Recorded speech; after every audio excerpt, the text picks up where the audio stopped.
Bagong taon kaya ang usong tanong, ano ang New Year's resolution mo? Si Jana magda-diet. Yan din ang resolution niya nung isang taon. Sarap kumain. Paano mo maabot this time yung resolution mo kung ang resolution mo ay magda-diet din? Magda-diet pa rin. Nag-exercise, tas sabay ng diet. Si Christy goal this year makakuha ng trabaho. Matupad ko yung pangarap ko na makapagtrabaho this year po. Sana. Paano mo gagawin? Anong plano mo para magawa mo? Wala na, di ko alam. Hindi mo pa alam. Opo. Kahit wala pang plano, kampante si Christy kasi natupad niya ang goal niya last year na umiwas sa chismosa. Ignore sa mga taong naninira sa amin. Mag-partner. Focus sa anak ko, focus sa life. Tsaka nag-invest ako sa mga bagay na nakakasaya sa amin mag-family. Gala saan? Swimming, ganun po. Communicate sa mga family na nakabigay sa iyo ng tibay loob. Sina Jessie at partner niya, target mapalago ang kanilang business. Ngayon, nasa bahay lang po ako ngayon na nagpiprint. Ngayon, gusto ko sanang ngayon 2026 after ng kasal na matuloy ko po yung pangarap kong business.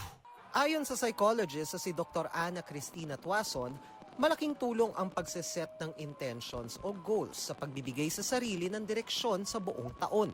It allows us to at least, parang hindi na masyadong mahirap mag-make ng micro decisions if you remember that what is important for you this year.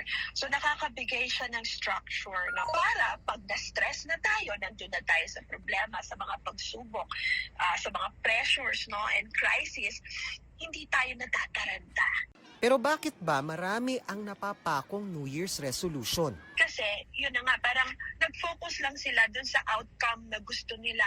Hindi nila inisip yung proseso. For example, kung gusto mong mag-save, no, mag-increase ang savings mo, siguro mag-make ka rin ng parang process goals.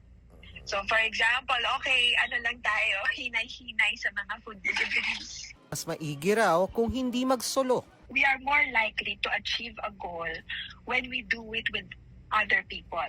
Diba? When we ask for help, when we do it together. Maganda rin daw na ipihit ang pananaw at magkaroon ng value-oriented goal o paano mo gustong mabago ang iyong sarili sa paraan na kontrolado mo. One of the beauty of New Year's resolutions is it's our time to dream, diba? It's our time to dream and think of our potential. Pero kung you feel bad about yourself kasi you feel you never reach your goals, diba? Even our capacity to dream and our capacity to recognize potential, pwede ring ma-diminish yun. And then that's a sadder life, isn't it? Para sa GMA Integrated News, Dano Tingkong ko nakatutok 24 oras.